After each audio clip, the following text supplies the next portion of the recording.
मी वैशाली हार्दिक recipe आणि व्लॉगमध्ये तुमचे स्वागत करते। आज आपण बनवणार मस्त असे मेंदू वडे आणि ह्या मेंदू वडे वापरण्यासाठी इथे आपण कोणत्याही प्रकारची डाळ वापरणार नाही आहोत। तर ह्याच्यामध्ये आपण फक्त बटाटा आणि रवा वापरणार आहोत आणि एकदम मस्त असे तुम्ही पाहू शकता किती मस्त असे क्रिस्पी झालेले आहेत। ते बघा छानपैकी आणि मधून मऊसूत। तर चला आता आपण ती कसे बनवायचे ते पाहूया, रेसिपीला सुरुवात करूया। पण त्या अगोदर तुम्ही माझ्या चॅनलला लाईक आणि सबस्क्राइब नसेल केलं तर एक सबस्क्राइब नक्की करा। ते पहा इथे मी त्यासाठी बटाटे घेतलेले आहेत आणि असे स्वच्छ असे धुवून घेतलेले आहेत आणि सोलून घेतलेले आहेत। तर आता हे आपण मस्त असे खिसून घेऊया खिसणीवर। हे बघा मी आता खिसून घेते। तर इथे मी बटाटे खिसून घेते, तुम्ही उकडवूनही स्मॅश करून घेऊ शकता। तर आता हे मस्त असे खिसलेले आहेत हे बघा। आणि आता हे बटाटे आहेत चा खीस तो आता मी बाउलमध्ये टाकून घेते। बटाट्याचा खीस असाच ठेवला तर त्याला लालसर असा कलर येतो, त्यामुळे आता मी त्यामध्ये पाणी टाकून आपण ठेवून देऊया। तो बुडे इथपर्यंत पाणी ठेवायचं आहे। 2 ते 3 मिनिटं आपण हे भिजत ठेवूया, म्हणजे बटाट्याचा खीस हा लाल होणार नाही। आणि इथे मी गॅसवर कढई ठेवलेली आहे, त्यामध्ये मी तेल टाकून देते 2 TBSP एवढं।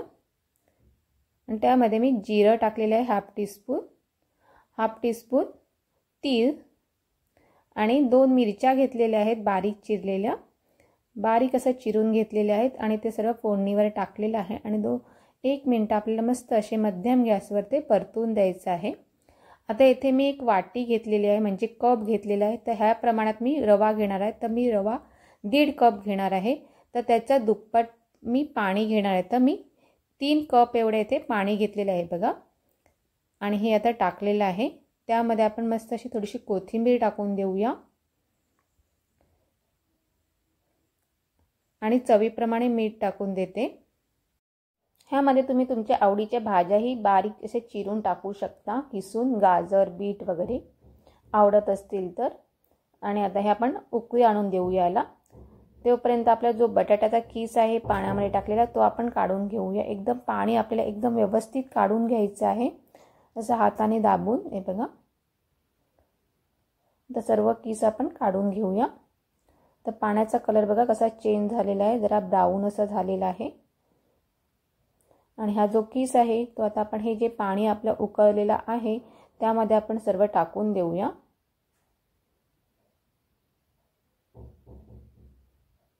आणि आता आपण चमचा फिरून घेऊया। हे बघा व्यवस्थित असं मस्त असं मिक्स झालेलं आहे। आणि त्यामध्ये आता मी रवा टाकून घेते। तर रवा मी 1.5 कप एवढा टाकलेला आहे रवा। असा हा बारीक रवा आहे, तुम्ही इथे बारीक रवा वापरू शकता। आणि छान असं व्यवस्थित आपल्याला हे मिक्स करून घ्यायचं, एकजीव करून घ्यायचे। यामध्ये गुठळी म्हणजे झाली नाही पाहिजे बघा। आणि व्यवस्थित हे मध्यम गॅसवरची प्रोसिजर करायची आहे बघा। छान असं आपलं मिक्स झालेलं आहे। आता मी हे प्लेटमध्ये काढून घेते आणि थंड करून घेऊया। तर बघा थंड झालेलं आहे।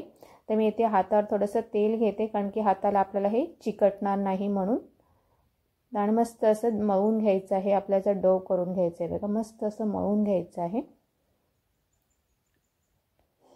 आता छान असं मळलेलं आहे, तर तुम्ही तुमच्या आवडीप्रमाणे शेप देऊ शकता। तिथे मी असं मस्त गोल केलेला आहे आणि त्यामध्ये चमचा घेतलेला आहे, त्याचा शेवटचा टोक आणि असं मस्त असा गोल केलेला आहे बघा। छान असा आपला मेंदू वडा तयार झालेला आहे।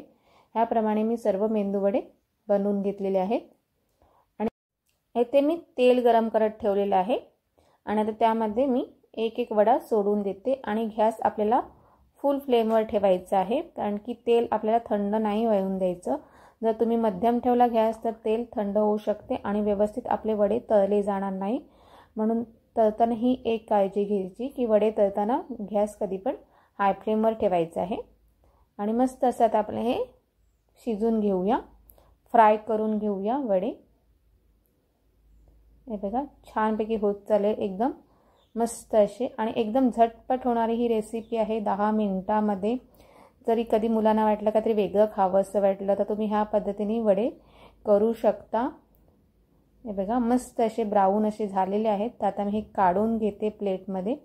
आणि चटणीबरोबर खूप सुंदर लागतात, सॉसबरोबरही छान लागतात। हे बघा छानपैकी तयार झालेले आहेत। तर माझी आजची रेसिपी तुम्हाला कशी वाटली ती नक्की कमेंटमध्ये सांगा आणि नवीन असाल तर लाईक आणि सबस्क्राईब नक्की करा। तोपर्यंत मस्त खा आणि मस्त